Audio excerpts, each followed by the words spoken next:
You are live. Thank you. Good afternoon. The work session of the Annapolis City Council for Thursday, January 20th, 2022 will be called to order at 3:01 p.m. At this time, would everyone willing and able please stand for the Pledge of Allegiance? Everybody, I pledge allegiance to the flag of the United States of America and to the republic, unmute yourself, and to the republic for which it stands, one nation, under God, indivisible, with liberty and justice for all. Thank you. Thank you. Mr. City Attorney, would you please present the first item on the agenda?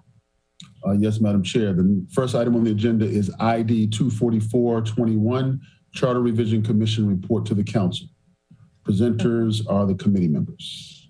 Okay, before we begin, I just have some housekeeping because of our concern about time constraints previously brought up by, I think, Alderman Gay.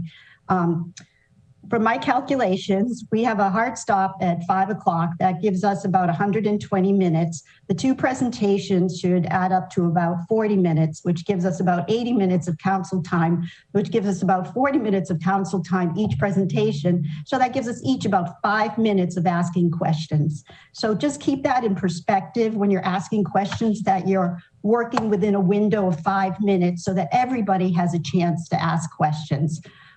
So with that, I believe we have Andy here. There he is, Andy here. Unmute yourself and you can start with your 15 to 20 minute presentation. And let's save the questions till afterwards, till after they're done. Can you hear me? Yes. Good, thank you very much. I am actually gonna do one. There we go, you have me now.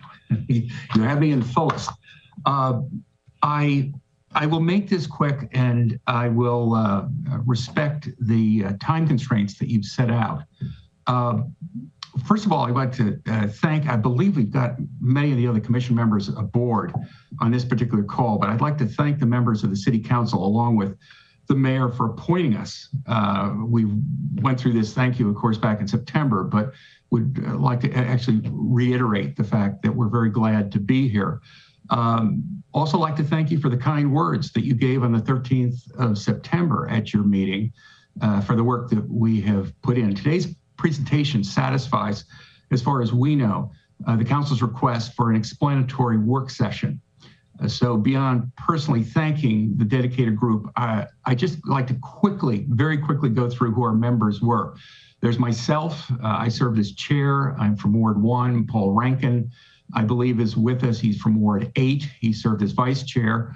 Our secretary, many of you may know, is Eileen Leahy. She's from Ward 1.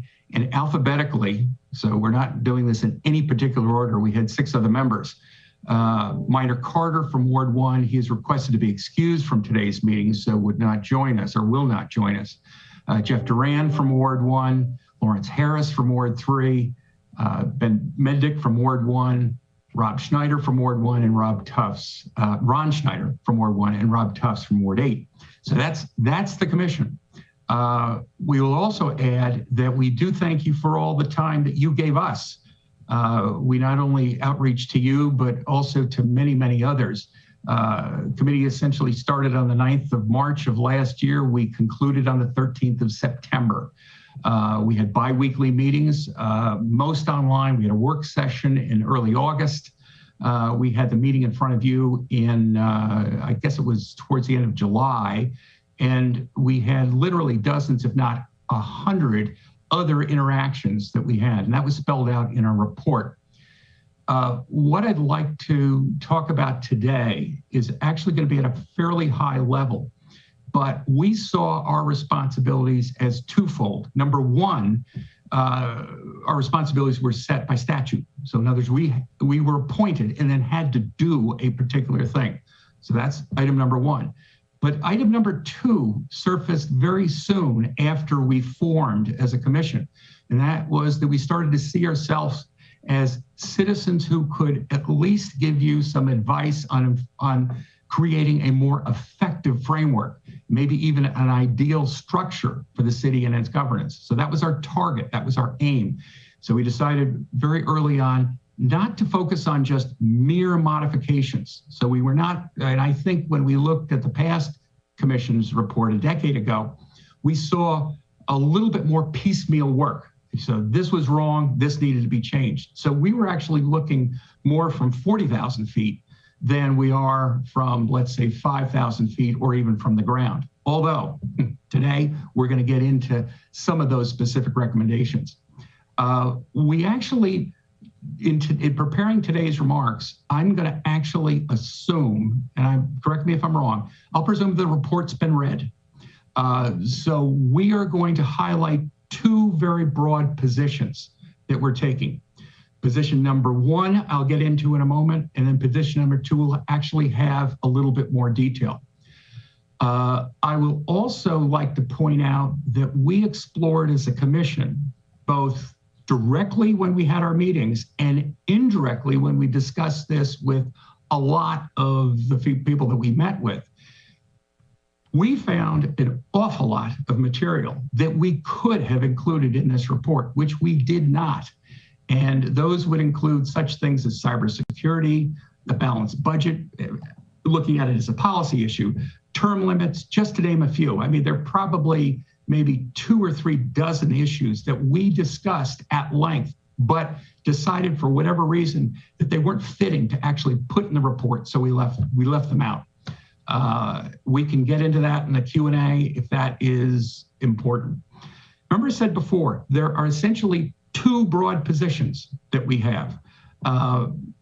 First broad position that we want to at least share with you is that our strongest recommendation, if there is a recommendation, and we almost universally, I wouldn't even say almost, we universally as a commission embrace this, is that the charter needs to be rewritten almost in its entirety. It was something we discovered probably within, if not the first meeting, by the second meeting. And we sought to do this to improve its structure. We found that the language used in it was not foundational. In other words, there was not a good steerage. There were not good foundational planks that sat within the charter. So I go back to that recommendation. The most important recommendation that we would like to leave you with is we believe that the entire charter needs to be rewritten. We felt a lot of the language was arcane. There was too much detail where there didn't need to be detail. There were things that were absent. And if you allow me to use, or at least draw from a very simple-minded metaphor, we had difficulty discovering where does a sidewalk end and the street begin, to quote the title of a very famous children's book. So we couldn't find that curb between what is the charter and what's the code. We can read the language and we can understand, but we couldn't see the bright line. And in my humble opinion, and actually in a professional opinion, because I do this for a living, is the fact that the governance of the charter really wasn't there. Yes, it's got pieces to it that could help, but it wasn't like the bedrock that says, this is how we need to behave, or this is how we need to act as a city. So with that, I'm going to very quickly go through some of the specific positions. Remember, we had 2. I'm going back to this again. We essentially had 2 planks that we were working with. One is the broad, which is a full rewrite. A second is specific. And we had 12 recommendations in our report. And I'm just going to highlight very, very quickly, because again, I'm making the assumption that the report has been read. So I'll highlight quickly and give you a little bit of color, if you will, a little bit of flavor for why we took the position. I just hope it's enough to at least whet the appetite so we have a constructive Q&A section. Okay, position number 1 was to strengthen the preamble. We felt it was absolutely imperative to establish a legacy groundwork or a legacy framework for the for the charter itself, and we actually felt that the existing preamble was fine, but really stopped at some point in time. Why did we do this? We felt that the charter really should start to reflect the fact that we would like to achieve inclusivity. We value diversity enormously, not only as citizens, but as people of this city. And we wanted actually to have a certain degree of respect for what one was going to use the charter for. So that we recognize that the community is in part dependent on the fact that it is close to the water, and it depends to a certain degree. Several of its economic sectors depend to a certain degree on the water. We felt there really should be some reflection in whatever evolves out of the charter, that the climate is very, very important. And I think we've seen this, especially over the last 1, 2, 3 years, of the impact that by not recognizing the impact of what the climate or climate change can do could have a significant effect. Position 2, expand the Board of Supervisors of Elections to 5. We felt that that would improve representation and probably more importantly, would distribute a workload over a broader team of people. Position 3, nonpartisan versus partisan elections. We were making a recommendation that to create a ballot question, and we can get into details. Well, let me back off that for a second. We can talk about this, but we've learned enough about the issue of partisan versus nonpartisan and how could it come about. So the commission was taking the position that we sought nonpartisan elections. So it was to create a ballot question before the 2025 election, proposing a charter amendment to hold nonpartisan municipal elections. We were making this recommendation because we wanted to align with many other like jurisdictions in the state. So it was more tail wagging the dog as opposed to the dog wagging the tail. So we wanted to make sure that this particular position was reflected commensurately. We wanted to align the election cycle. This was position 4. Align the election cycle with the federal and the federal primary and general election years. So it gets us off the off year to a little bit more of what I might call an on year. So we would actually be aligned. There's a lot of discussion that we had in our meetings, and it was deemed that we are actually making this particular proposal. Position 5, this was tough tough from the point of view, we strongly believe responsibilities should be clarified. And by responsibilities, we're talking about the relationship between the council and the city's staff. And this was, the reason why I mentioned it was tough is because in the several outreach meetings even I had with people, I actually heard this coming up almost on a repeat basis, that we're not exactly sure, or it's difficult, or there are challenges. So instead of coming in and proscriptively saying, this is exactly what it should be, what we're raising this is to a much, much higher level to say, these just need to be clarified. And again, if you take our very first idea, which is rewrite this then folds into that particular project. Defining what those, or actually defining the line that sits between one and the other. And as I said, it was a recurring theme that we had heard in many of our interviews and the outreach that we had. Defining a quorum.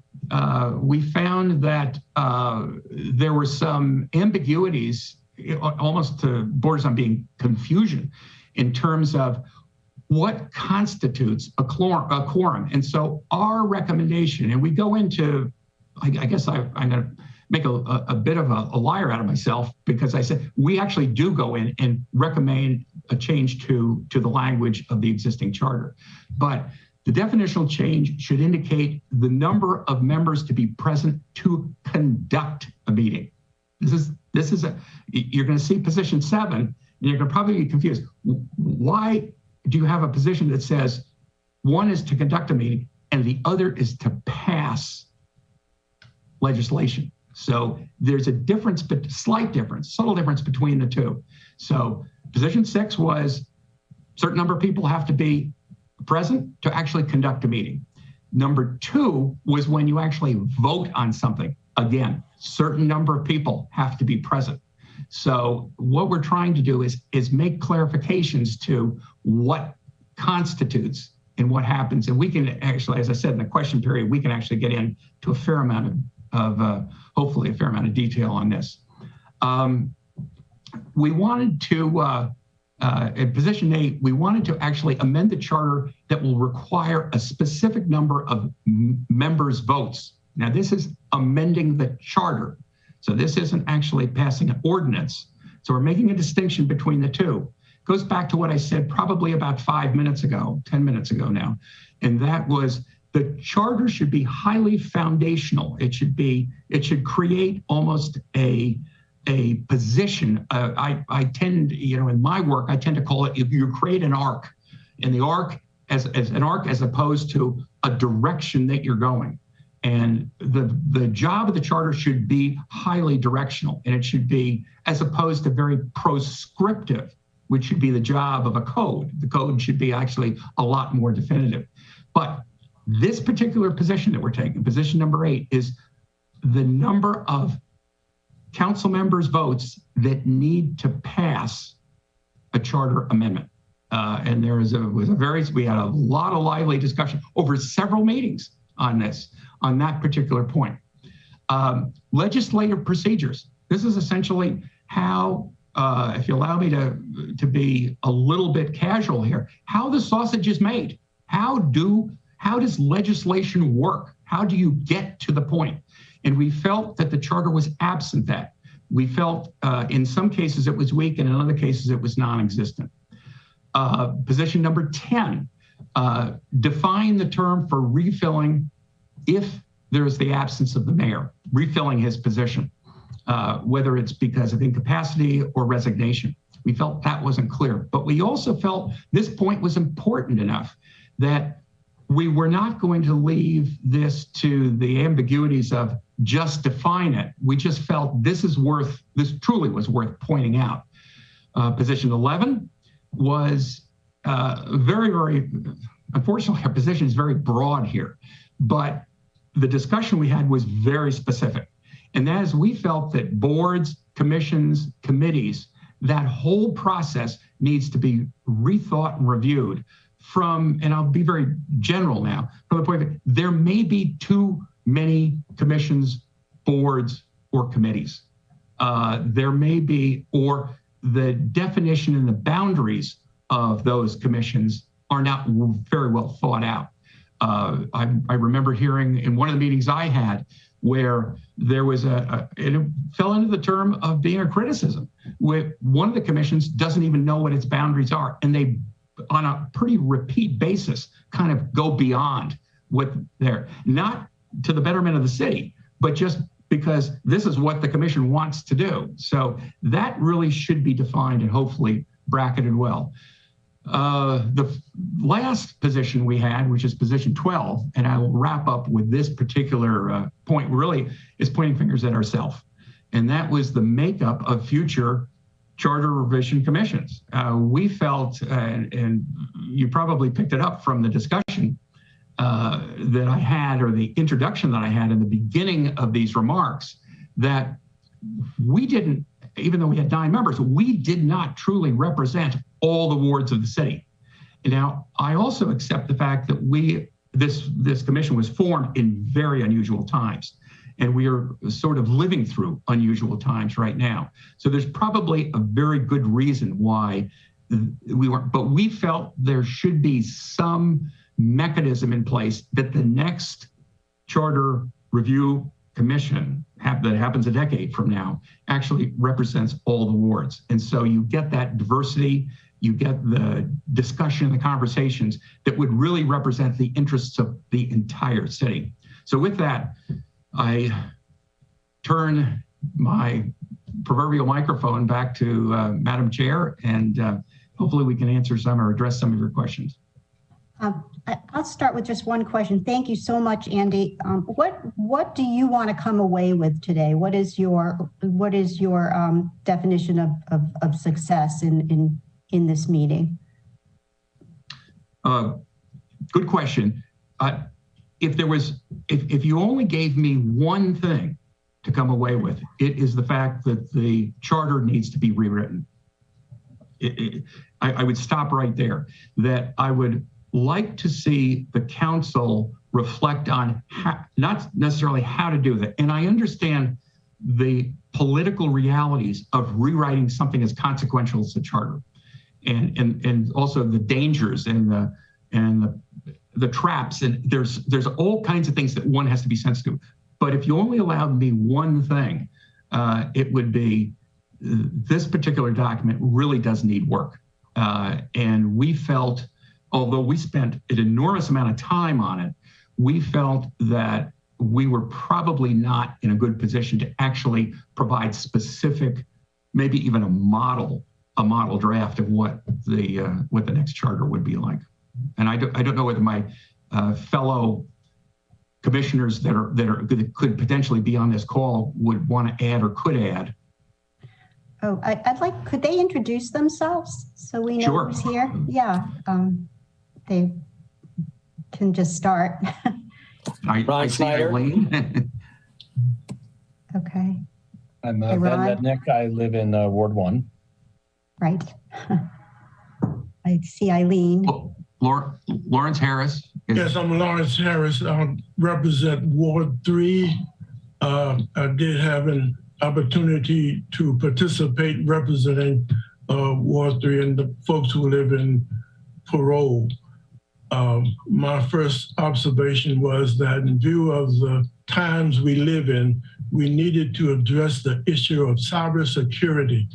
We often hear of cities and other government entities being invaded by cyber terrorists seeking ransom and things of that nature. So during my investigation, I spoke with the director, Simmons, in the Office of Emergency Management back in June of last year, and he agreed primarily with what I was suggesting. The other thing he suggested was that the city council be mandated to attend the training that he provides. Currently, it is optional. Thank you. Paul Rankin, Ward 8. Tend to agree with Andy and, of course, associate myself with Mr. Harris's remarks. But I think we all agreed coming out of this that a rewrite of the charter would be something worthwhile. And we also agreed that to do that, professional assistance would be required. And thanks for giving us the opportunity.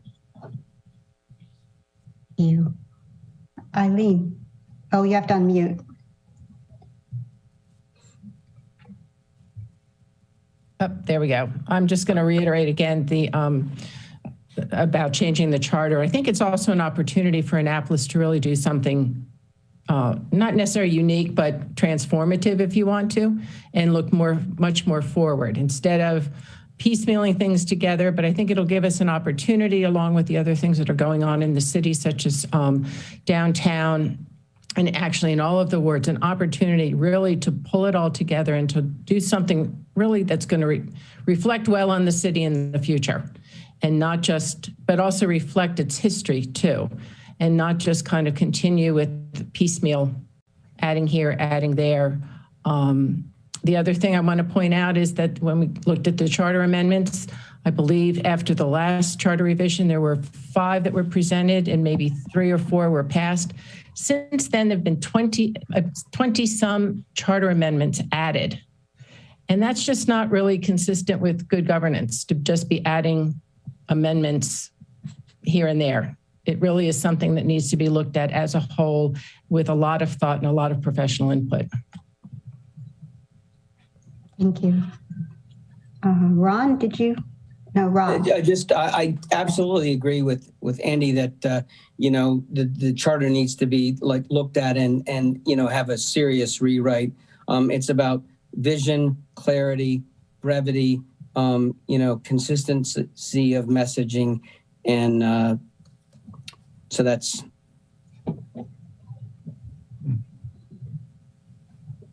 And who else have we not heard from? Ben? Rob. Rob Tufts. Excuse me, Rob Tufts. I think originally when I was nominated for this commission, I lived in Ward 6. I now live in Ward 8. And I would like to also just, I agree with everything that my colleagues on the commission have just stated. And I would also like to give a shout out as well to the city staff that assisted us on the commission. They, attended all of our meetings and provided some very good feedback and provided technical support as well. So kudos to the city staff that helped us as well as part of our commission process. Thank you. Anyone else before I open it up to my colleagues? Okay. Ross, I'll start with you. Thank you. Alderman Thank you, Arnett. Madam Chair. I'm thinking of two questions that are sort of combined.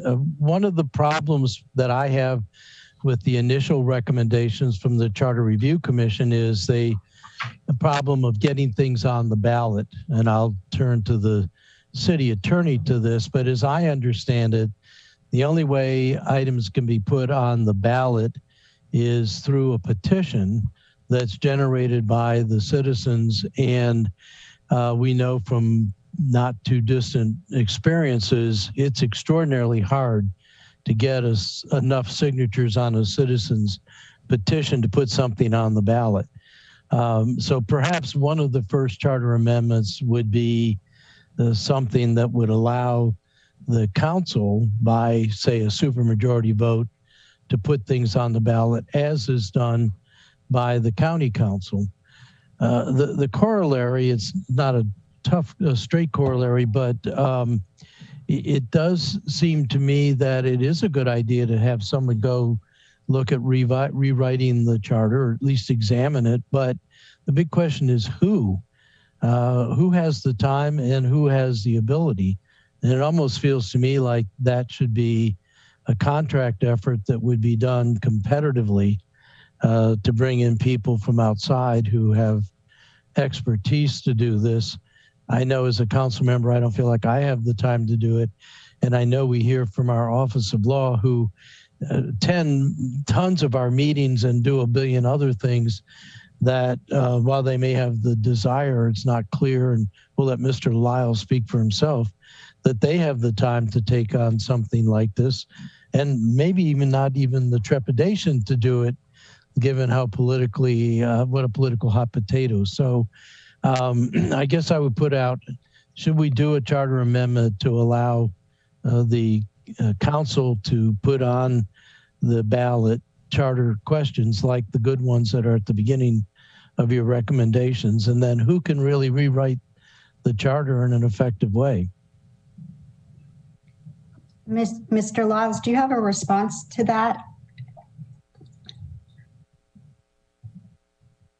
Yes, I was just looking it up in the code, and it's unclear who has the right to create ballot questions, because there is a section in the code that I'm reading, 4.24.100, that seems to give the council the authority to create those questions. So I'm not really sure when Alderman Arnett says only citizens can do it. I'm not sure that that's consistent throughout the code. Okay. But I will continue to research and get it right. Okay. Well, the Board of Elections has looked at it, and the Board of Elections recognizes that it's somewhat unclear, but when our response has been that it is probably possible for the City Council to do that already. And that has been done in consultation with Ashley Leonard in the Office of Law. It's unclear. I could get into the whole other piece as far as looking at election law. And when I meet with you all next month with my other hat, that will come up. But we did have some people this year ask about how to do it. We told them work on the City Council or work on getting 20% of the registered voters. That's what the state does. Okay. I have 3 hands in order. I hope I'm in order, with Alderwoman Finlayson was first, followed by Alderman Gay, and then Alderman Savage. Thank you. And thank you to all of you for taking on this huge task and for your recommendations.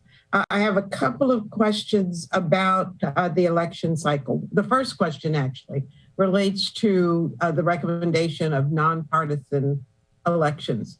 Can you tell me the extent of your research and how it has changed over time?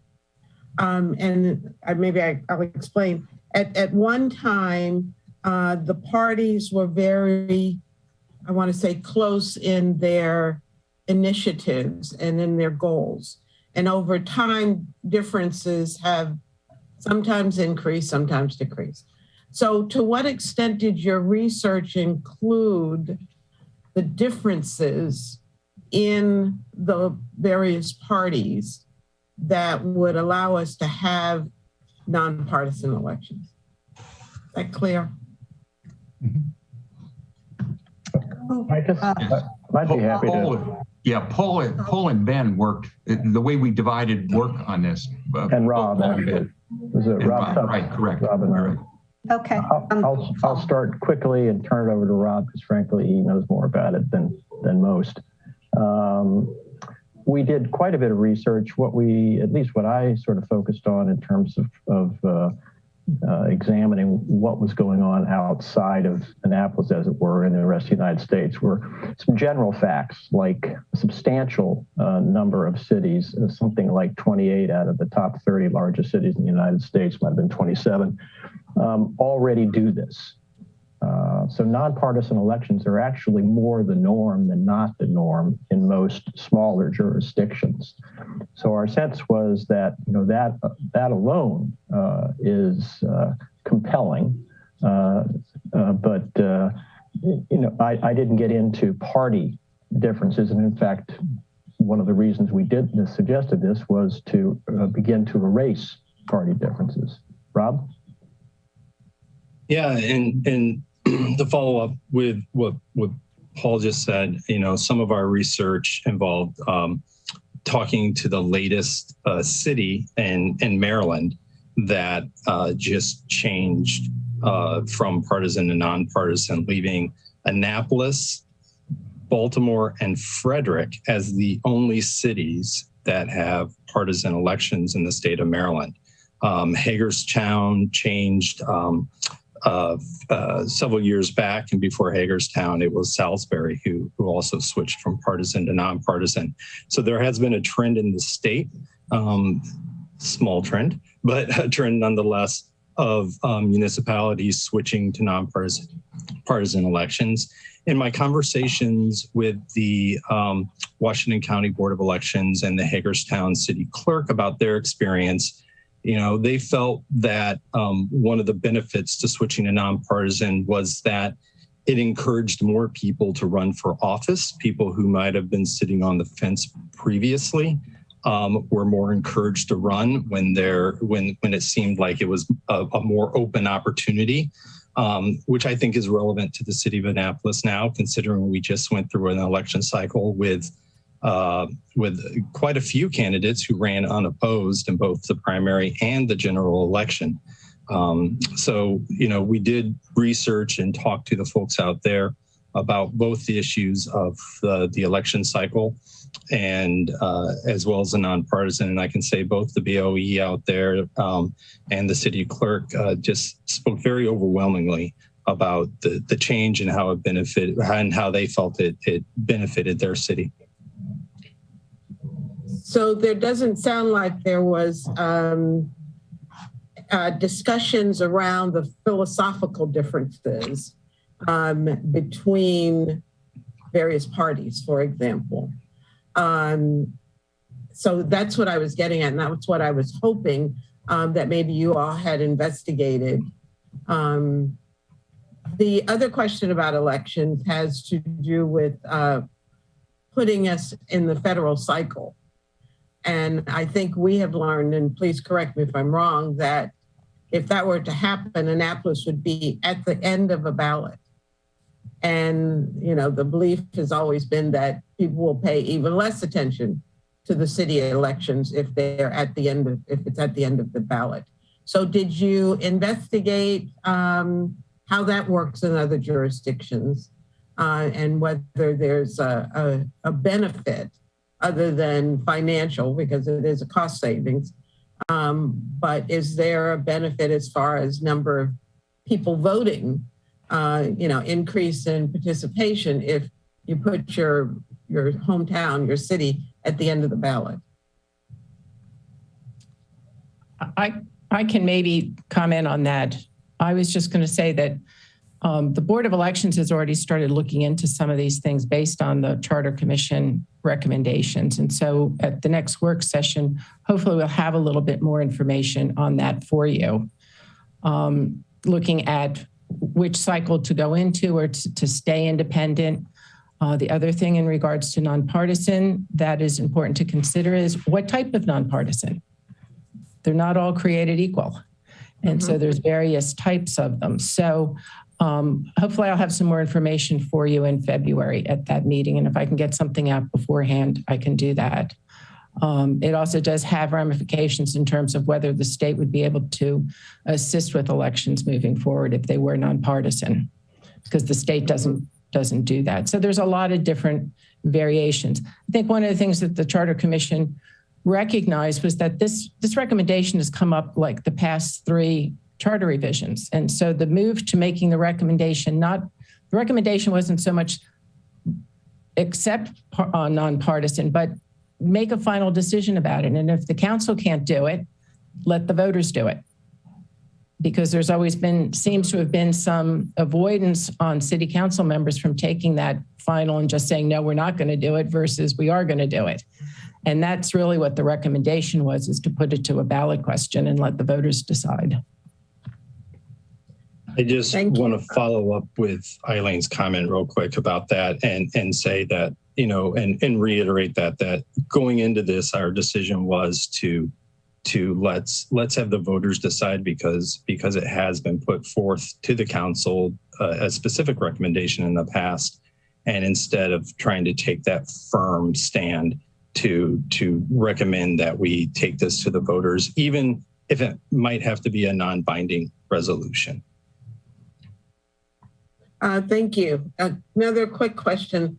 Mr. Harris mentioned his recommendation on cybersecurity, but I didn't see that as one of your 12 recommendations. Is there a reason why you did not include the consideration of cybersecurity, or? I'll do two things. I'll answer on behalf of the broader commission, because it's a topic that took some momentum probably about halfway through our effort. And we talked about it significantly. I personally feel very strongly and wanted it to survive, but we at the same time felt that we didn't believe if I could use the word, operational side of proscribing exactly what the city ought to be doing was something that belonged in the charter. So in the end, it was one of the recommendations that actually fell off, if you will, not because of importance, but because we honestly didn't believe it belonged in the charter. To give you at least some idea, and I'll let Lawrence pick up where I end off on this, but some of the things we talked about was actually proscribing to the city manager certain kinds of behavior and action. And I know Lawrence got into the issue with some of his outreach of training, not only training of you, but training of the senior staff within the city, and then proscribing even more specific plans, specific actions that are taken to make sure that the city does not jeopardize its ability to function just because it hasn't at least taken the right precautions. So we felt, and I guess I'm speaking more personally now, I felt it was a very, very important thing to include, but it fell off only because we felt it just something that was so operational did not belong in what we were aspiring to be actually the framework or the groundwork for what a charter should be. Maybe it should be in the code, or maybe there should be other kinds of places. We're not minimizing the importance of it at all.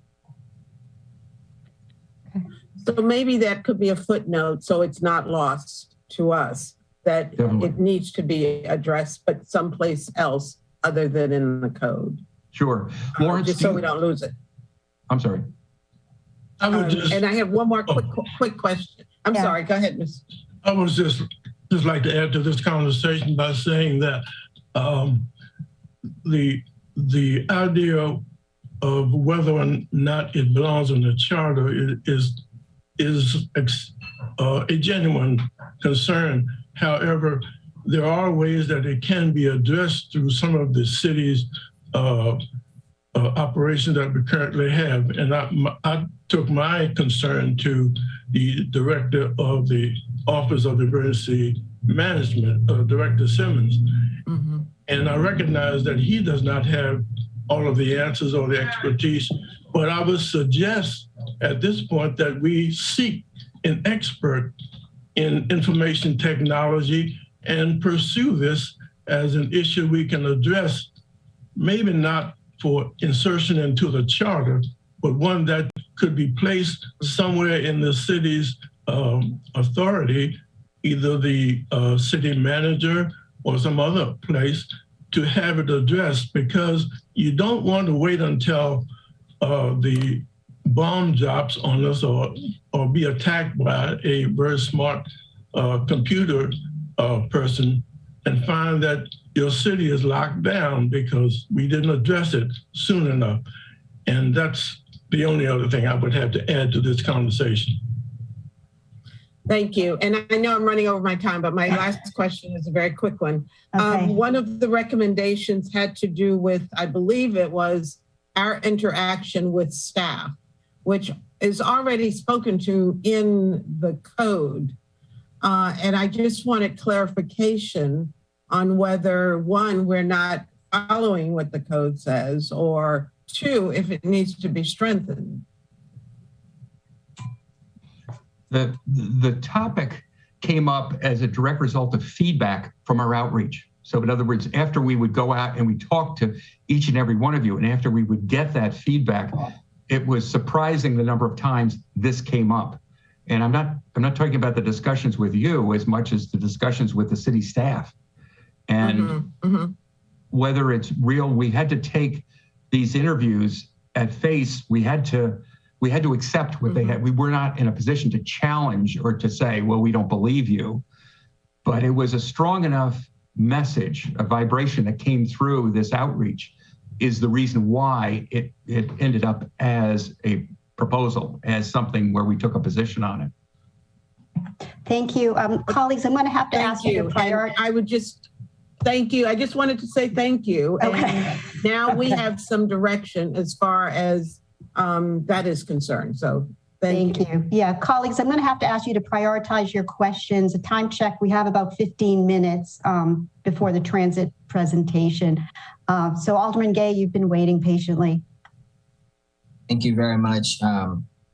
We actually, I thought in our first meeting discussed extending the operation of our work session so that we could dive into deeper detail as it relates to these issues. So I don't think the 15 minutes should be appropriate. But anyway, I think this is great work. I appreciate what the volunteers have presented before us. I have similar quick questions, and I'll go fast, Ellie. As it relates, some shared by my colleagues. The first being the nonpartisan elections and the idea to change that in the charter with referendum. In your experience or in the dialogue that you've had with other municipalities that do so, have they shared numbers or data as it relates to changes in participation within the election? Because when I think of a nonpartisan election, I really do. Can elections be nonpartisan? Based off of what I would sell or pitch to a constituent, you would, put two and two together. Would political ideology I align with? And so, has that been shared? Is there an opportunity to increase participation with nonpartisan elections? I don't know if any anybody else? Yeah. Rob, perhaps in a second. Rob would be the one. Yeah, sorry. I ahead, once again, I have to lean on the conversation I had with Hagerstown because they were the last municipality in the state of Maryland to switch from partisan to nonpartisan. And, Hagerstown, one of the things the city clerk mentioned is that it did increase participation in terms of the number of candidates running. It increased participation in terms of the diversity of candidates that were running. For instance, I think under the first time that they held their nonpartisan election, they ended up electing, I think, was it their youngest mayor? But I think it was also their first African-American woman mayor, right? So, and that was one of the things that the county clerk, I specifically asked her, I said, do you think more people, were engaged, were involved? And she said, absolutely. She said, obviously this is anecdotal, but, once again, people who are on the fence because maybe they don't want to navigate, the party politics, or they feel like maybe they have to be a party insider or something in order to run, but they want to run, but they can't because of that, right? Or they feel like they can't. Once you break down that and say it doesn't, we're not going to have these partisan, primaries anymore. It doesn't matter what your political affiliation is. You can just put your name on a ballot and be able to run in an election. More people were willing to step up for that. The other thing I would also point out is the fact that we have a lot of federal government employees here, especially related to the Naval Academy. And by the virtue of the Hatch Act, they are prohibited from engaging in partisan political politics, which means if you're a federal government, a federal government employee, you would have to run as an independent, right? And as a result, it's a little bit more difficult to run because you have to get the petition signatures, and now, you're a third person on the ballot and third party spoiler or whatever else, right? So, Mr. Lyles, sorry, has his hand up. That issue of the Hatch Act came up. We did some research on it, and I'm not sure I passed this on, but the Hatch Act has an exception for individuals that live 50-mile radius from the District of Columbia. The reason that this exception exists in the Hatch Act is because they know that there are so many people that live in municipalities around the District of Columbia that you virtually take all of the government employees out of the way of being able to run in partisan politics prior to the shift away from nonpartisan politics. So I did the research, and the Hatch Act is plain as day. It says it in there. And so that exception does exist, and that's the one correction I would make to the Hatch Act, because I thought the same thing, because I was on the city council before, and it came up often, but the exception is there for the Hatch Act for those individuals who live within 50-mile radius of the District of Columbia. Right. That has been something that's been brought up in the Board of Elections. I have that citation, so I can include it and send it out. Okay. Dwan? Thank you very much. And I'll move fast. And I look forward to the presentation next month, I guess, because my follow-up would have been, what is the cost associated with? But I'll save that for the Board of Elections meeting. Next up was position 5, clarity of clarifying responsibilities. I was pleased to see that. And I would be a huge advocate for adding that to the charter or revising the form of government. I know I've discussed that a number of times with some of my colleagues. And I think I've met personally with some of the volunteers and discussed this as well. For me, what I've found, and this is just as a new person in this role here, that it has been difficult to associate responsibilities with roles. And sometimes the lines are crossed as it relates to how the city council operates, even with the office of the mayor, as it relates to staffing, policies amongst, the city attorney, they're just a number of things. And so I appreciate having this here. And I would definitely advocate for that as well.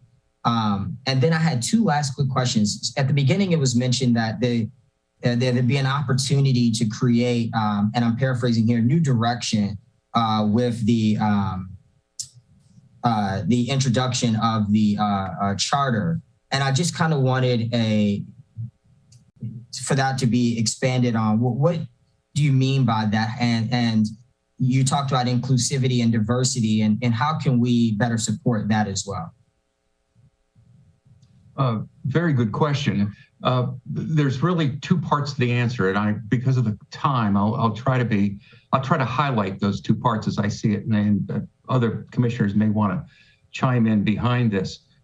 One of the things that we did is we actually proposed a rewrite of the preamble. And although we took the first paragraph that is in the existing charter, the second paragraph is a complete rewrite. And so it was trying to set the tone, if you will, for what we believed the city should be. It was kind of a desire more than a wish. So that's one part of it, which is the preamble just kind of introduces and gives the general culture and flavor of what you're going to read for the balance of the charter. The second would be, if in fact the recommendation is adopted, to rewrite or overhaul, I would use the word rewrite, this particular charter. We had discussions, significant discussions about the concept of inclusivity and the concept of bringing in the responsibilities of government in terms of making sure we factor in diversity and various opinions should be wedded throughout that revised document. So the second one is a little bit broad brush and it's more in the future. The first one, we didn't feel we could really get away with just making a statement that you ought to do this. We actually wrote something. And so, as I said, that second paragraph was a labor of love of several of our members in terms of trying to at least capture the thought in the direction that we were after. But we feel the entire commission felt this was a very, very important thing to include in what our eventual recommendation turned out to be. Okay. I appreciate that. Can I just add two more things to that, Andy? Please, please. In the context of diversity and inclusion, I think there's other nuanced recommendations as well, even though they don't use those terms. I think the committee's recommendations on quorums and the committee's recommendations on the future CRC members both include the concept of diversity and inclusion as its intent. Thank you, Ben. Okay. Tawana, you okay? Can I pass it on to Rob? Yeah, I'm done. Thank you so much. Thank you so much. Great questions. Alderman Savage. Thank you, Madam Chair. And thank you to the commission. I think this has been an excellent report and just really impressed with the amount of work and detail you've put into this at all the time during this pandemic we've been dealing with. But so I do look forward to figuring out how we can move forward on some of this. And and I think that's my first question would be, what I guess we have to figure out over the next few years is how do we move forward with it?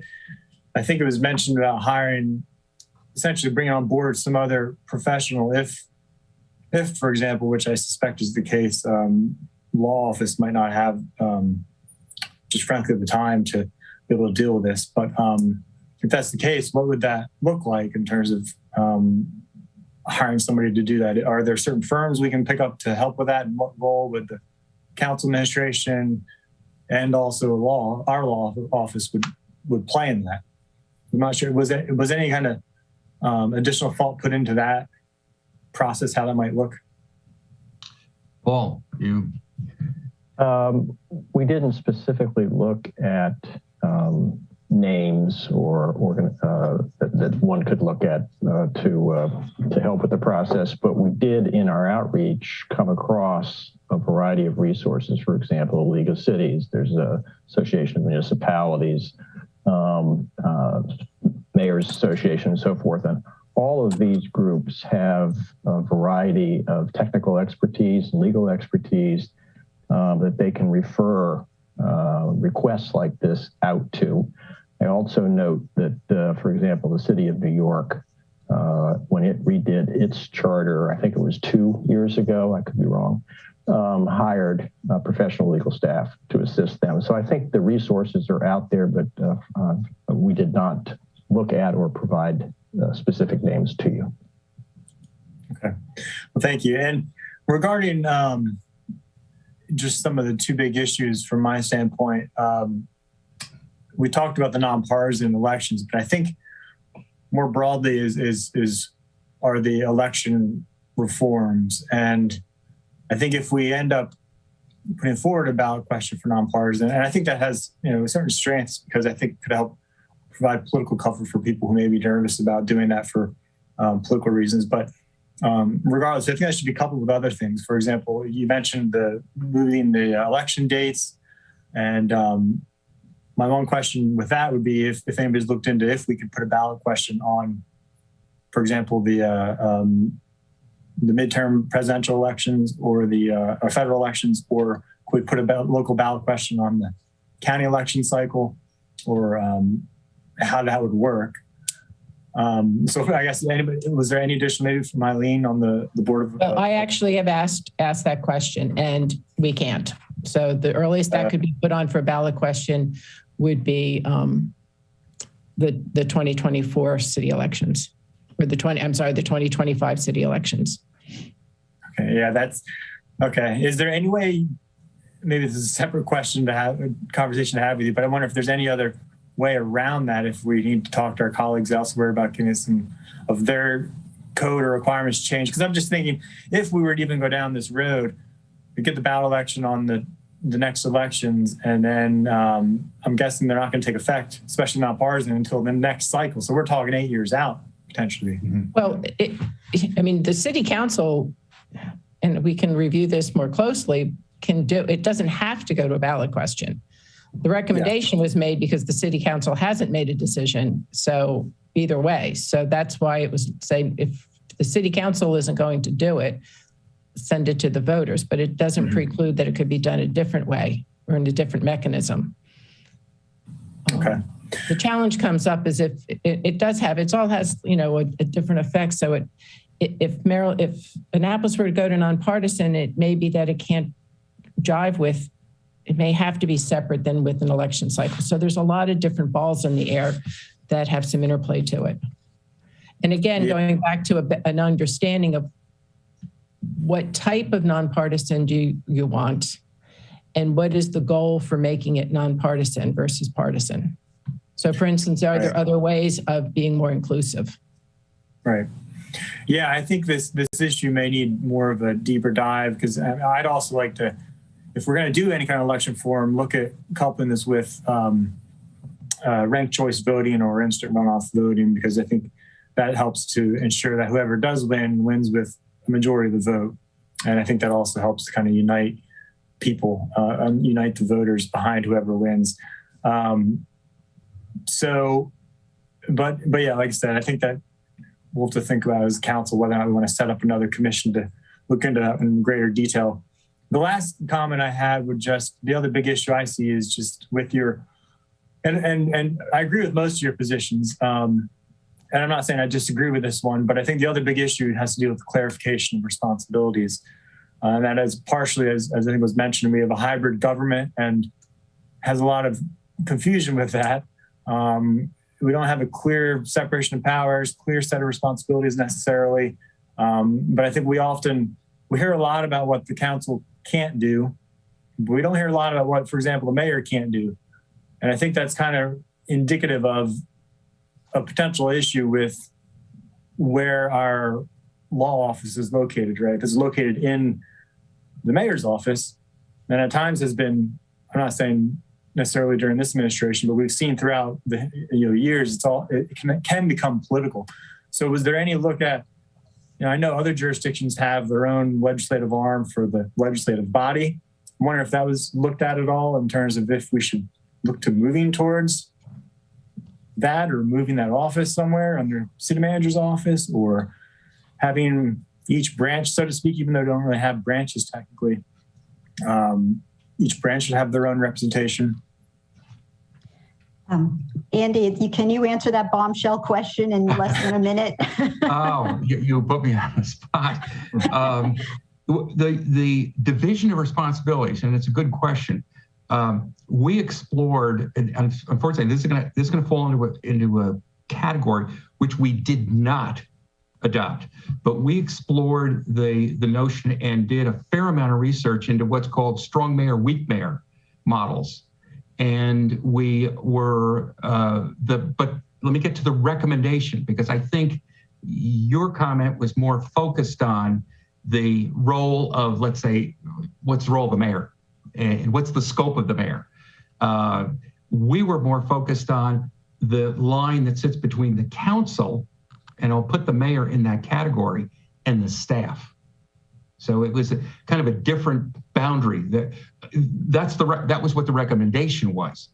But we had plenty of discussion on the strong versus weak mayor, the role and scope of what the mayor had, organizationally, what sat within it. There was a couple of good models that we looked at, but they were national, or they were models that were examining other like-sized cities throughout the country, as opposed to just within the state of Maryland. I know Ellie only gave you a minute, and I probably took two. But, sorry. Yeah, we're going to have to, I'm sorry, we're going to have to end it there. This does not. Can I have a couple of things to say? Yeah, we do have the transit waiting patiently, but sure, of course. Thank you. Mr. Lyles, did you want to go next, since you obviously want to respond to that last comment? I just wanted to say that in our office, we have a legal and ethical obligation to perform and advise our clients. Just because someone doesn't appreciate, like, or value the opinion we give doesn't mean we're politically bound to anybody. I disagree with anybody about anything if my legal and ethical obligation is satisfied. And I don't think in the history of our office that I've ever seen, and I've only been here a short time, based on the opinions and documents, files, records I've read, opinions, defenses, prosecutions of cases in court, that I've seen attorneys doing anything other than what our code of ethics and professional responsibility in Maryland provides, that we give the advice that we're supposed to give, no matter who likes it and who doesn't like it. And if that's political, that's an opinion. But I know for a fact that I train my staff to be non-political. And we'll stay here and do the work that's required, or we'll get up and leave if you tell us to leave. But we will do the work that we're ethically bound to do, and we will provide honest opinions based on our skill, judgment, education, and experience in the various areas that come before us. That's all I have. Thank you. Thank you. As an attorney, I'm going to definitely agree with Mr. Lyles. That is an ethical obligation that we must have. Quickly, first of all, I'd like to thank the commission for this Herculean and time commitment obligation that you have. We really, really do thank you for that. Number two, as part of the Public Safety Standing Committee, I'd like to thank especially Mr. Harris for the job that he's done representing Ward 3. Mr. Harris's profession over more than 30 years, I can certainly understand his focus on the cybersecurity. That is extremely important. And number three, I'm gonna go to number 12 concerning the persons or representation from every ward on the Charter Commission. This is involving many high-level discussions, and we can see that based on these persons today who have served on this commission. And it's a large time commitment. And for many persons in our community, and I will speak for myself even in certain situations, it can be a scary proposition. And the time commitments coupled with that. So there may need to be a sense of looking at how this commission is formed, but also the workload and how that's divided, and taking a look at those who may want to serve, but are frankly, this can be a scary proposition. And like I said, I'm speaking on a personal note, and as a non-trained educator, I've been in situations in educational circles that were frightening to me. And so I'll just leave that as that. But thank you all so very much for this. Thank you. We are going to have to end it there. And as usual, it always circles back to the budget, where we're going to have to put perhaps some funding aside to hire a consultant to help with the charter rewrite. That's a possibility. But the discussions will continue offline. This doesn't end it. And Thank you all so very much for your time, your valuable time. You're all volunteers, and yes, a round of applause. Okay, so intermission, we don't have one. We're going to go right to the next agenda. City Attorney, could you? Yeah.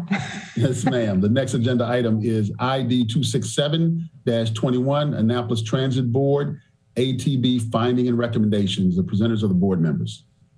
Thank you very much. And let me reiterate the guidelines here. We have an hour left. The presentation, I understand, is about 20 minutes, which leaves about 40 minutes left for our questions, which leaves about a window of 5 minutes each so that we all get ample time to ask questions. And there is a hard stop at 5 o'clock. So with that, I believe Kurt Riegel is going to start. Am I correct? Yes, indeed. Thank you, Madam Chair, and thank you to the City Council at large. I guess you have only one member not present, and the mayor is not present, but we hope to circle around and get to them separately as necessary. Yeah, I should have mentioned he's at a conference. He's at a mayor's conference, or else he would have been here. So, yeah. Yeah. This. First of all, I am and will thank all of the members of the Transportation Board for their work on this particular issue. We are considering lots of issues because all of us feel that transportation is an essential part of what a city is, and we would like to do things to make it as good as it can be. That said, the things that ought to be done are both expensive and represent a long list. And so we have deliberately tried to confine ourselves to a couple of things that are inexpensive, can be implemented quickly, and which will have a tremendous leverage over the quality and the performance of the transportation system. So this is one of them. And with that, I would like to launch into a slide presentation. If I can share my screen with you all. Does that appear for you? Yes. Okay. All right. This then is a series of findings and recommendations that were voted by the full Transportation Board after recommendations by a subcommittee of ours. The full Transportation Board is listed at the left of the slide, and several members are participating with us here today. The core group on this particular subject, Fair Free Transit, is the group at the right side of this screen, myself, Beth Bilzal, and John Purnell. And so those people, Beth and John, made a tremendous contribution in different ways to the full work of the board. We have overall goals in the Transportation Board which speak to the entire transportation system. And they are depicted here on the slide. I'm not going to go into them. But a good transportation system would address all of the things that you see listed here on the slide, from diversity to resiliency, equity, and excellent performance on a number of indices.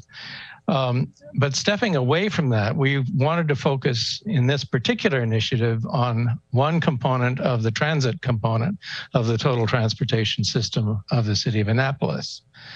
Here are the goals that we think the transit should be addressing. And even here, we in our recommendations don't cover them all, but they do include accessibility. Equity considerations we feel are very important for reasons that I will get to a little bit later. We are concerned that ridership on the system, use of the system, is lighter than it ought to be for the investment that we are making in it and for the service that really needs to be delivered to the city. We need better connections, shorter wait times, easier connections, and coordination with other transit systems like the county system, state systems, and so forth. Good transit systems not only work well, they build a sense of community pride and participation, as we have seen from a number of case studies that we did around the country. A good transit system depends, as everything does, on stable and adequate funding, which is something you on the City Council have control over. And the goals for a transit system, a good transit system, can deliver significant benefits, among which are environmental benefits and then other things such as eliminating congestion, minimizing disruptions to the overall transportation system. I'm going to the end of our work right up front. These are the recommendations that we are making to you on the City Council.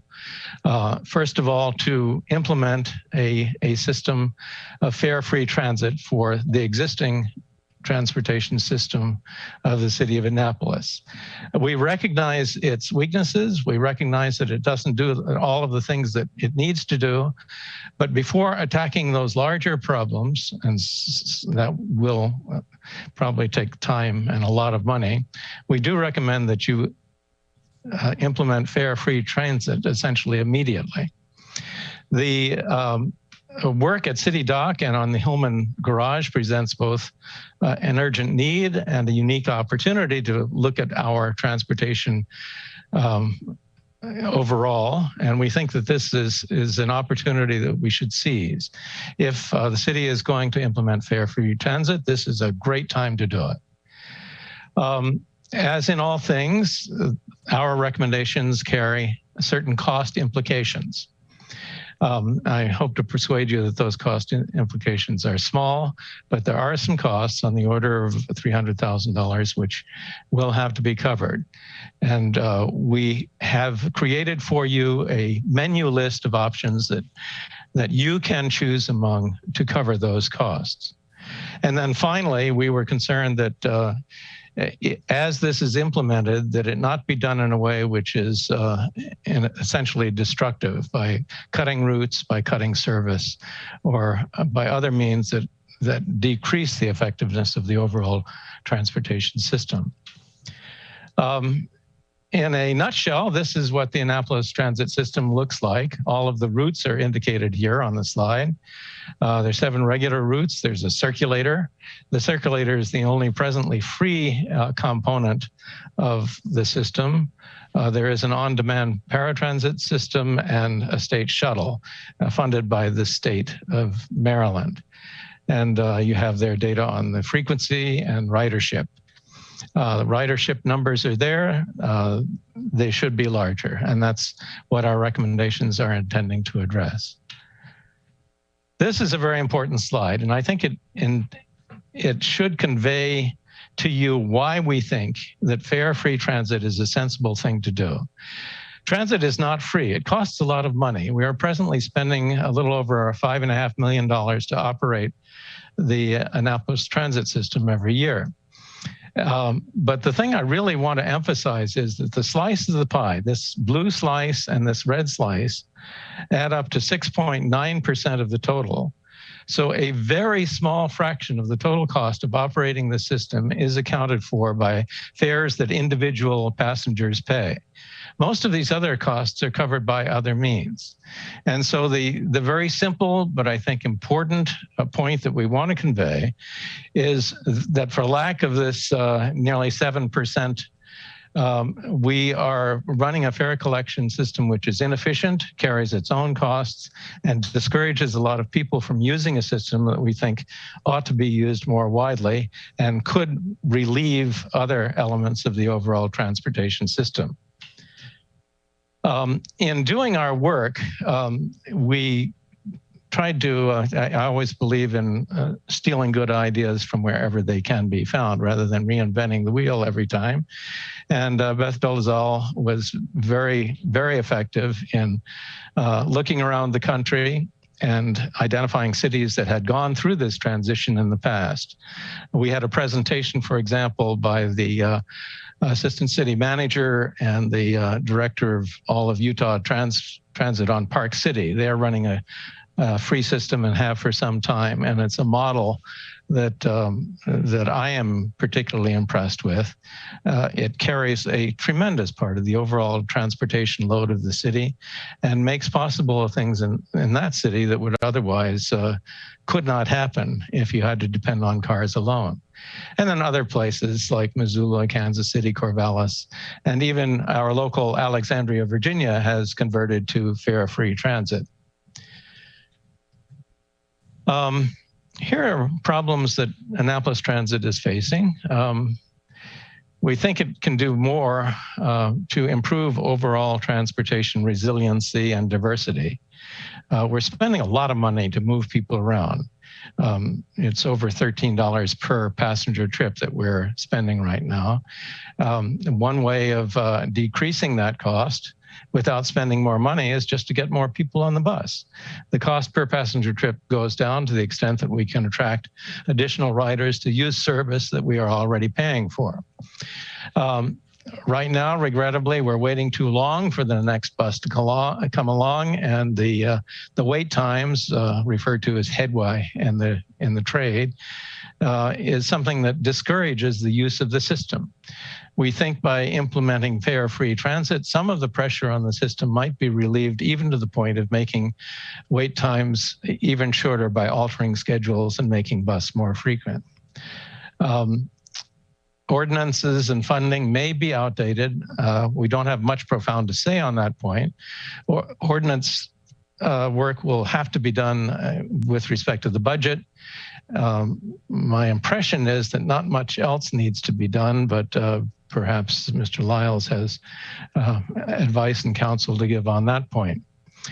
The payment of fares definitely discourages ridership, especially at the low end of the economic spectrum, but also just because it's an annoyance to have to fumble with fares, to have to pay fares, to figure out how to pay fares, to go through the process of collecting on the bus, waiting in lines to get on the bus. And the result of that is that a lot of prospective riders just throw up their hands and say, I'll do something else, driving their car and increasing the congestion that we all face. The collection of fares itself costs money, so that the net that you get from collecting fares from riders is decreased to the extent that you have to pay all of those costs. And then there's slow boarding, and sometimes around the country, I'm not sure what the situation here is in Annapolis, but fare collection is a source of strife between riders and drivers. We think there's something to be said for removing that potential source of conflict. These are the other systems that we looked at. Which way? Going the wrong way. Yeah, I certainly am. This thing is... Okay, let's go to this one. The concept that we're urging is very simple. Make the system look to riders as though it is free, although it is not. Remove the fare boxes, eliminate tickets, end the handling of cash. The transfers to other routes would be very simple. It's just another free ride.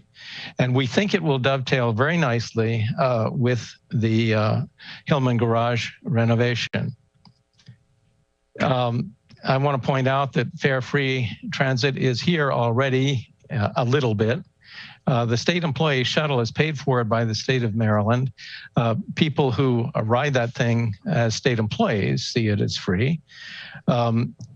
Anne Arundel County, during the pandemic, at least temporarily, made riding on Anne Arundel County buses free.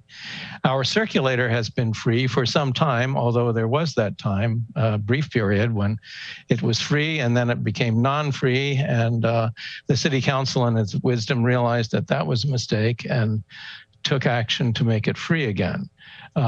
It had a real effect on ridership. The circulator has a short route. It's very popular. It's agile, and it's such a good model for what the rest of the system might be that I think we commend that as something you can look at, not only to extend and make better itself, but to extend to the rest of the system. Here are some facts that we'd like you to keep in mind. Fares give only about 7% of Annapolis transit revenue, making the cost per passenger trip over $13. I want to emphasize that the fare which is collected only compensates a small portion of that, about 90 cents out of the total cost per trip. And that collecting that fare is costly and represents security problems, and we think should simply be done away with. Over $5 million come from other sources, and so the 0.3 million that comes from fares is something that we think should be covered from other sources. It wouldn't cost much. That $300,000, if you divide it by the number of people who live in Annapolis, works out to a little over $7 per year per Annapolis resident to let anybody in the city hop on the bus free. This is not something we would be doing in isolation. Fare-free transit is now established as an accelerating trend around the country. More than 100 cities in the nation are presently fare-free, and that trend appears to be accelerating. And then finally, let's see, there are specific environmental benefits. We think that that implementing this would very shortly lead to a 25% increase in ridership, relieving congestion, reducing the amount of fuel consumed overall, reducing emissions of pollutants into the atmosphere, and to the extent that you need less roadway and driving space, parking space, reducing runoff. Other benefits include the sense of pride, which we have seen in other cities around the country that have adopted fare-free transit. The system diversity and resiliency is improved. When there are emergencies, accidents, and disruptions to the system, it's nice to have alternative means of transportation to switch over to. With fare-free transit, we think that ridership will increase. There is not a one-to-one correspondence between grant revenue that the city receives and ridership, but there is at least a weak connection. And so we think there is a cause for optimism that as we implement fare-free transit, ridership increases, that we will be in a better position to compete for funds that help us to pay the total cost of the system. Congestion for cars is decreased, so it's a win-win situation for everybody. We will get a decline in the cost of per ride from $13 to around $10, and that's assuming only a 25% increase in ridership. We think it will actually be larger than that. It's been double that in other cities that we have looked at. And then finally, the city dock Hillman garage projects present an opportunity for us to seize. John Purnell has looked especially at the financial underpinnings of this. And I think the point that he would make, if you look at the costs and revenues in this slide and the differences between them, which are these little gray things that run along, is that as you project the implementation of fare-free transit into the total cost of the system in future years, the cost impacts are essentially negligible.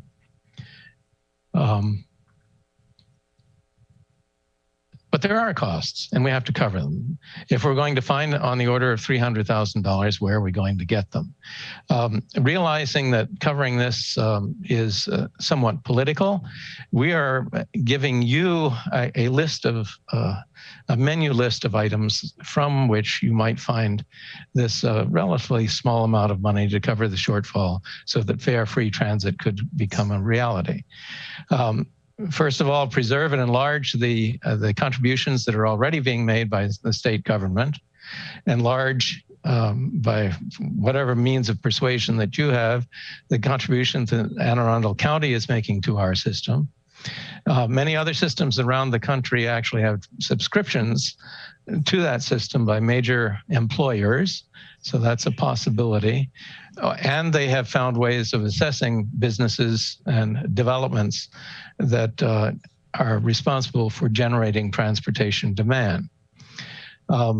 We already rely on grants to provide a lot of the revenue to run the system. Maybe they can be enhanced and become more successful. The city of Annapolis cannot itself, on its own initiative, implement new sales taxes. That would depend on legislative authorization and approval, but it's something that could be done and has been done on occasion around the state from time to time for special purposes. Another possibility is increasing the portion of parking revenues generated as a subsidy to transit. And then free parking is something which is presently provided to city employees, city residents, and participants in special events. That is a possible source of revenue. Other sources would be increasing parking fees or wider paid parking, increased contributions from the city's general fund. The city might operate transit services for schools and special events. And then there may be better opportunities for coordination and advertising and donation. So that's a laundry list of possible sources of revenue that the city can turn to cover this shortfall. There is one slide that I skipped over, and I'll speak to it very briefly right now. We think that there are significant equity considerations here. The city is presently subsidizing some elements of our transportation system fairly generously and providing free traffic to relatively affluent people who already own a car or two in free parking. The city employees are pretty well paid, and yet we are covering space in the city garages for them. So the city is certainly subsidizing transportation, but it tends mostly to lay those subsidies on people who are relatively affluent already.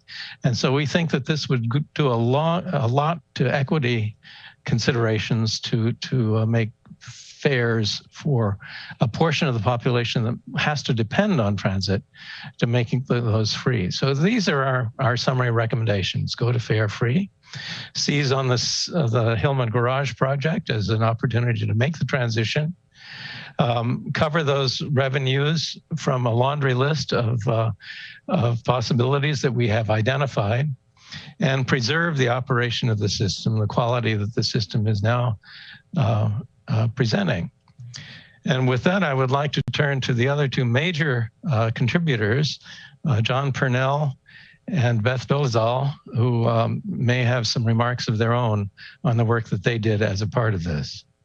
Beth, you start. Okay.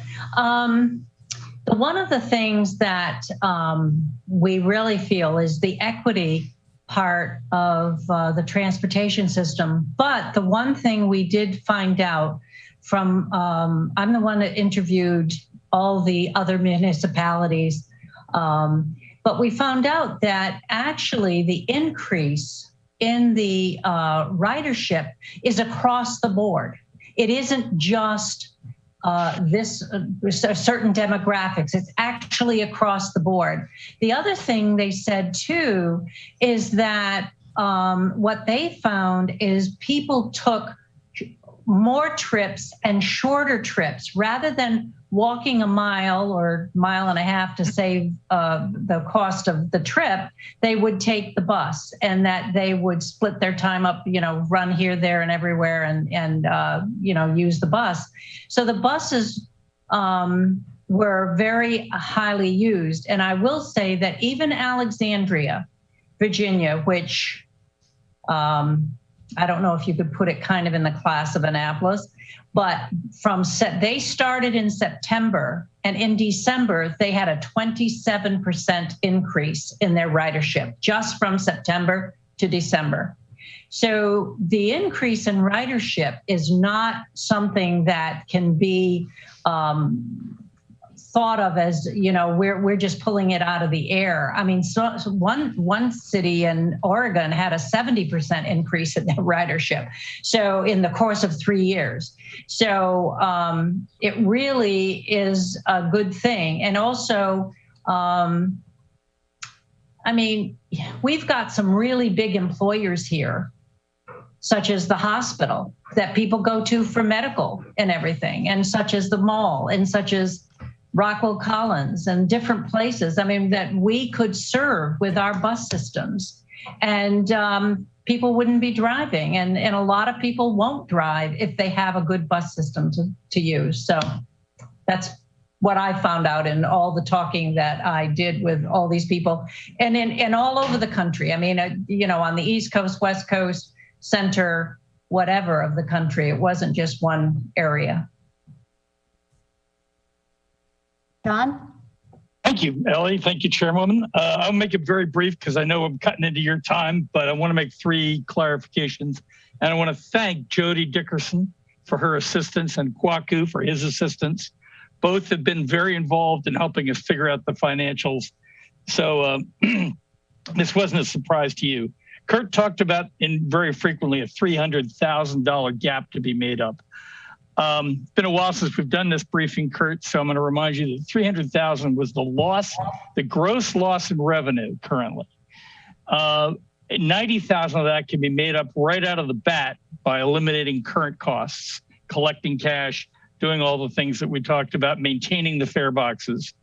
And some little bit comes from grant increases, and that was based on 25% ridership. And we were very intentionally conservative there. We actually think this number could be 50 or 75 with good marketing and good adoption by the employers.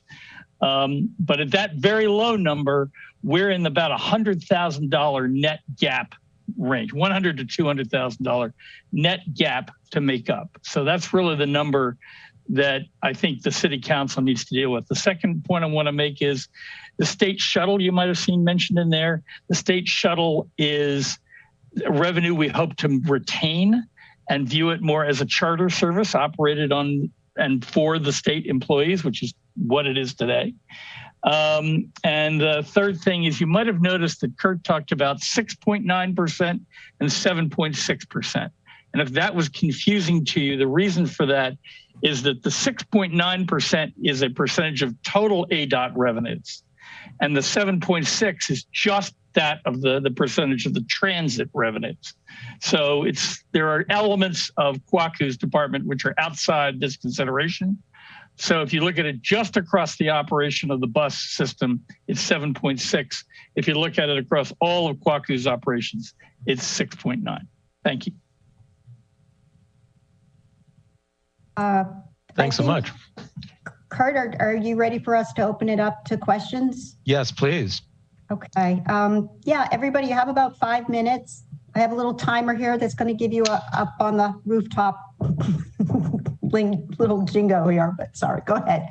Any questions? Alderwoman O'Neill. Are you muted? Oh, you're muted. There you go. Sorry. I also saw that Rob's hand was up first, but I'll go really quickly. You know, there's an excuse. His painting, his wall painting is yellow. It blended in. I'm so sorry. So I have 2 questions regarding this. One, I think it would be a really great idea. My 2 biggest worries are when you saw the other cities, their increase in riderships, was that also an increase in the routes and the stops? For instance, I live in Emerald Heights. There's not a bus that comes near here. I think the closest one is maybe on Admiral Drive. So for me, convenience, if there was a bus that came into Admiral Heights, that would probably be a possibility. So my first question is, would we increase the route stops, take a look at that to get people from neighborhoods to things like City Dock? And I know I can bike and walk there, and I do often, but if I were shopping or something. And my second question is, in recent months, in the light of the huge bus shortage and our school systems floundering, I have to drive my daughter to school and pick her up every day because her bus that used to stop 2 doors down from me is no longer coming. Do we see this as a reality of something that we could do with this huge bus driver shortage? Yes. So those are okay. Let me answer the first one. All the cities but one that I spoke to, all the municipalities, said that after they instituted the free fare, then they evaluated their routes by talking to people and giving surveys and stuff like that, and then redid their routes. Only one city did a route change and the fare free at the same time, and they were very sorry they did. It became very complicated. So, but where if by going fare free, then they could start figuring out where are people coming from, where do they want to add, and where do they need to add, and also frequency. We feel that by not collecting fare, the frequency, even with the standard system as it is now, will increase. Will get better and better, because we're not going to have the pushback of collecting the money and not finding the money and whatever. Also, all of the systems that I spoke to said that there are major problems with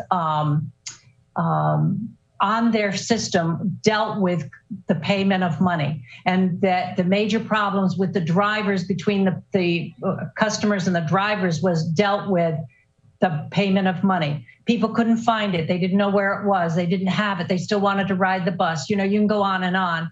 And so by getting rid of that, you just get on and you get off. And so a couple of the systems said you need a slogan. Like one of them is, get on and go.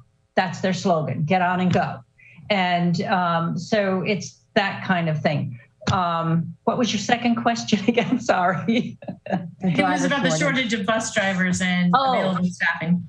John, one of the things that John has brought up and has had in his financials is that one of the ways for the system to make money is to provide other bus service, such as to schools and whatever. I mean, already students do ride our bus, but that's right in the, just right in the city. But if you wanted it, for something or special events or whatever, is a way for the system to gain money. So you would, in other words, you would also have kind of a charter service as well. And John can speak to that better than. Well, thanks for that intro, Beth. Let me re-answer that question a slightly different way. Because at this point, we're not suggesting a change in routes. There'd be no driver shortage issue. We have all the drivers we need to do fare free as we're proposing it today. When we come to you next, as will happen in many other cities, we've done our surveys, we've looked at the routes, we've looked at the employers and talked to them, then I think we might need to look at how many more routes we need and what kind of drivers we need. So yeah, there is a driver shortage, but that shouldn't stop us from trying to provide the best transit system that we can. As to Beth's wonderful assertion that I found all this marvelous revenue, I would say that I really didn't think much about the schools. We didn't cover that. I do think that, and this probably relates more to the circulator than the bus system, but I do think that the Anne Arundel County court system is taking enormous advantage of our free circulator at no cost to them. Am I correct about that?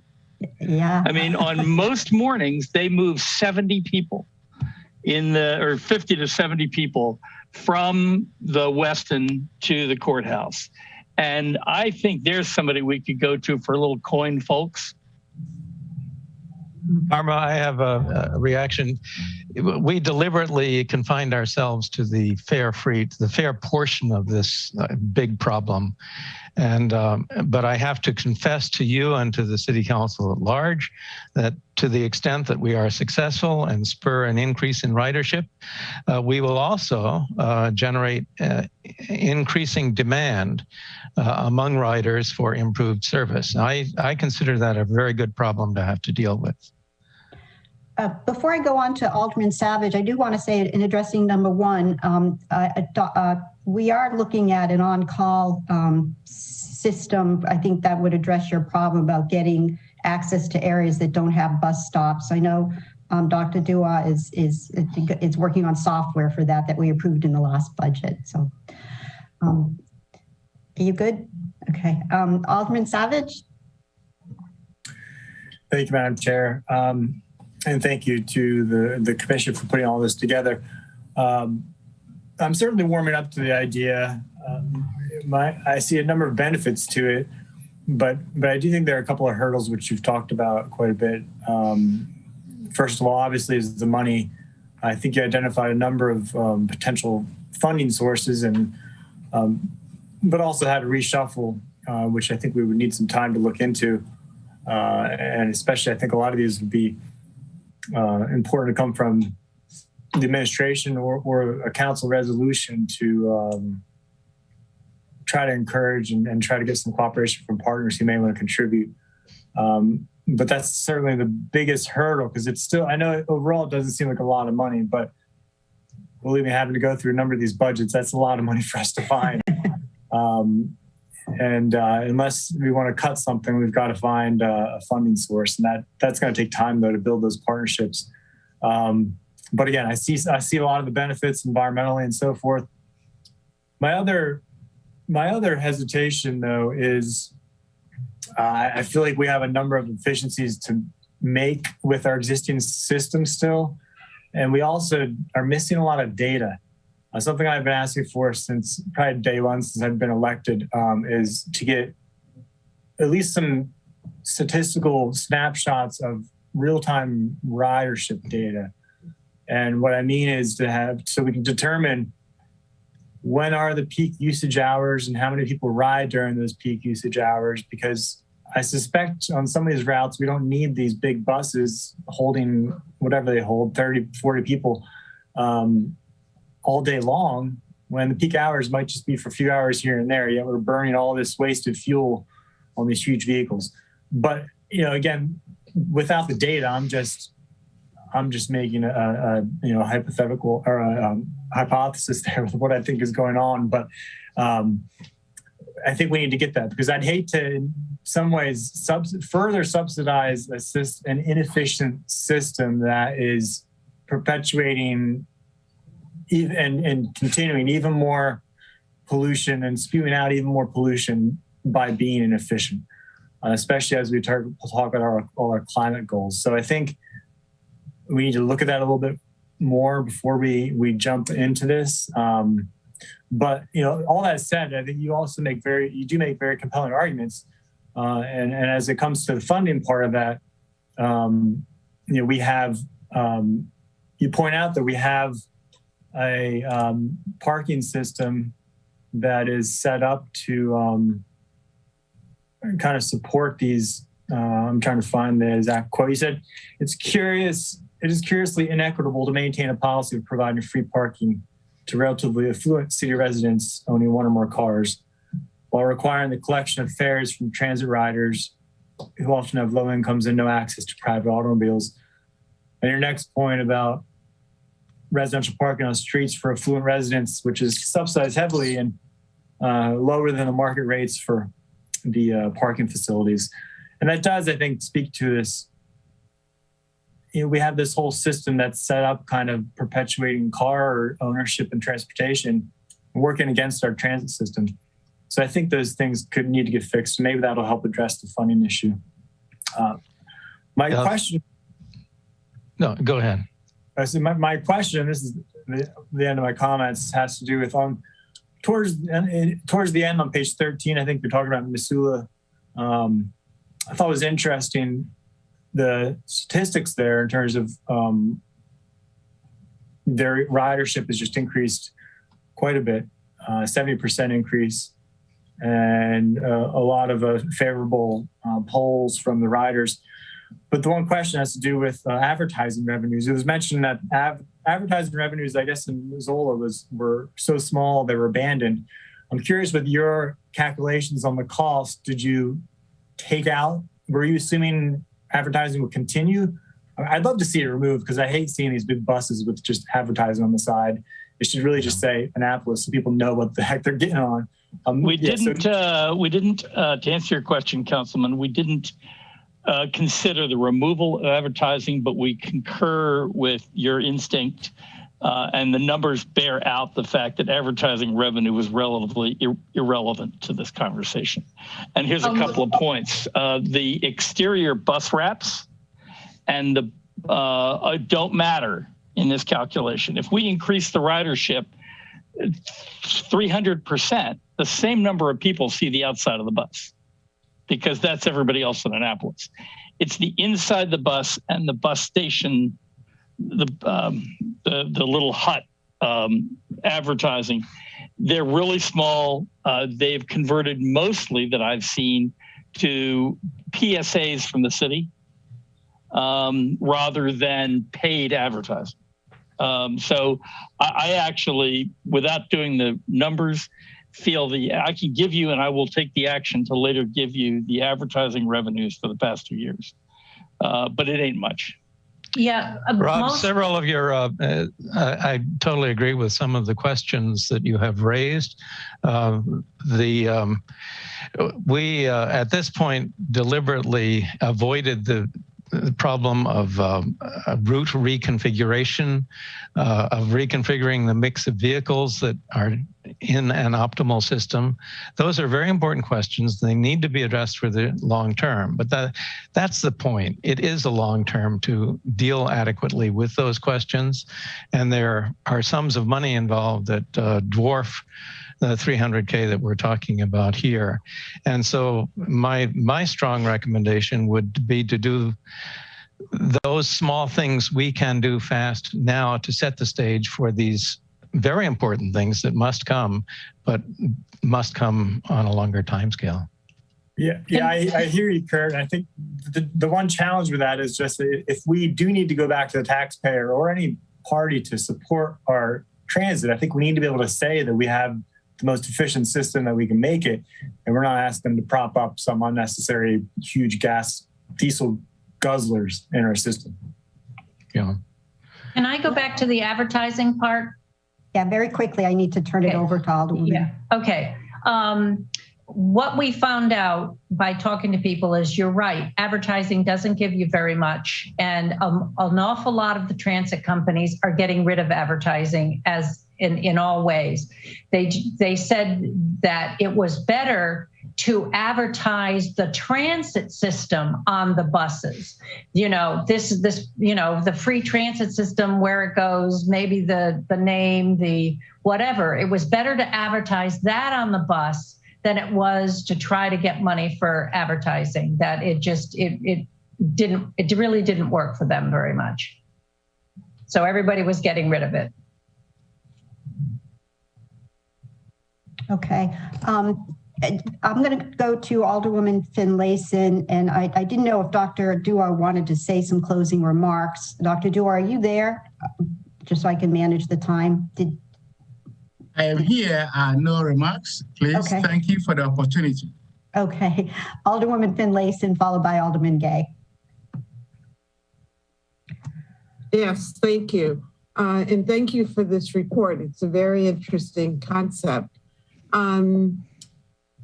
Did you take into consideration the loss of revenue from MTA that we rely on annually? Would there be an impact, a reduction in funding from MTA?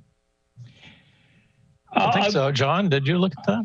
We did. The conversations that we had with Dr. Dua and that we learned generally is that our grant funding is loosely tied to two factors. One is the number of routes and buses that we're running, and the other, to a lesser extent, is the ridership. And this applies to state, Anne Arundel, and federal revenue, by the way, these characteristics. We are proposing no change to the number of routes and buses. And we are anticipating an increase in ridership. Now, we have not factored a big increase into revenue from the ridership increase, but I feel comfortable saying two things. One is, if everything stays the same as it has in past years, we should anticipate actually getting the same or more revenue in future. The second comment I'm going to make is, these are grants. You can never tell year to year, and Dr. Dua has very clearly impressed us on this, that anything can happen from one year to the next, whether we paint the buses pink or we run them the other direction or whatever. Anything can happen to those grants. They aren't directly tied to anything that I can be guaranteed will show up in the financials. So we made a very small assumption about an increase based on the ridership increase. Thank you. That's true of federal, state, and local. Mm-hmm. Okay. Thank you. Yeah. Okay, thank you. Alderman Gay? Thanks. I appreciate the time. I'll move fast. And I appreciate the report. Obviously a fan of public transit. I think the only hesitancy I've had with this is the idea of requesting additional funds from any taxpayers. But I do support and love the ideas of, like you said, reaching out to other agencies, government agencies within the area, the counties, corp, and all that, as well as like anchor businesses, the Annapolis Westfield Mall, et cetera, and saying, look, we're not only providing an increase in employers, but we're also providing an increase in clientele. And for that, could there be an opportunity for some sort of contractual agreement to be created? And that can be with a number of businesses along particular routes based off of, data, rideshare, et cetera. And so I would be curious to see how that goes, similar to what Alderwoman Purnell, but as it relates to the marketing, similar to what Alderwoman Purnell Charles has mentioned with Hillman Garage and naming rights and stuff. I don't know. I think that, bus marketing is like peanut butter, and jelly. You have to have it. It's like you can't have a bus without a big marketing sign on the side, whether it's $500 or, $1,300. It just fits. And I would wonder if there would be a way to just tap into, a technology and new trends as it relates to marketing. You see some of these vehicles with the actually changing slides. You can have more businesses, digital ads and so I would be curious to see how that would go, or maybe a company would just pay for the naming rights and, for a year, it just says M&T buses or something. I don't know, but just thinking outside of the box. Excuse me. With regard to your suggestion about alternative sources of revenue, I completely agree. I think there are potential sources of revenue out there. Major destinations, major employers, major generators of transportation demand could be approached and cajoled into making contributions. That has been the situation in a number of other municipalities. And although we haven't done much of that in the past, it's a possibility for the future. With respect to advertising, I guess I'm convinced from the work that the others on the committee have done, and my own reading is that very few localities anywhere have done very well in generating advertising income. So that may be a heavy lift. Any other questions? Okay, Alderman? Oh, Alderman Arnett, there you are. Thank you. Throughout this, I've been kind of surprised by the low amount of revenue coming from the fare box. And I thought that there were federal requirements for the amount of the bus support that has to come from the fare box to be eligible for things like grants and so on. So I'm wondering if Dr. Dua can speak to that. I remember one time the fare box had to supply 35% of the revenue. I heard recently down to 20, but 7.6%, that seems exceedingly low. And I'm wondering how we're getting these federal grants with such a low amount of fare box contribution. Dr. Dua? Yes, thank you. The fare bus recovery ratio is one of the service performance indicators that is expected that your fare revenue should pay for a certain portion, ideally it's up to 20% of your operating cost. If you look at the Transportation Board reports, it includes other capital costs that we do not include when we do calculate the fare box revenue, fare box recovery ratio. So that's the difference. Your grants are not tied to your fare box recovery ratio. Your grants are tied more to, first of all, whether the funds are available at the state or federal level. When the state has more money, we do much better in getting more grants. When it is not there, we also have seen a reduction in that. So the fare box recovery ratio is a performance indicator. So when it is below 20%, the general requirement is that you need to take a look at whether you can actually reduce your operating costs. So that is the way that it is written. As I understand it, and especially in talking with other systems around the country which are fare-free, this fare ratio is certainly something that is tracked, but I don't believe it is obligatory in any sense that we would lose funds or eligibility. Yeah, that is correct. But if you have a fare-free system, you don't generate any revenue, and therefore, in the mathematical formula, it's going to be zero. Well, yes, of course.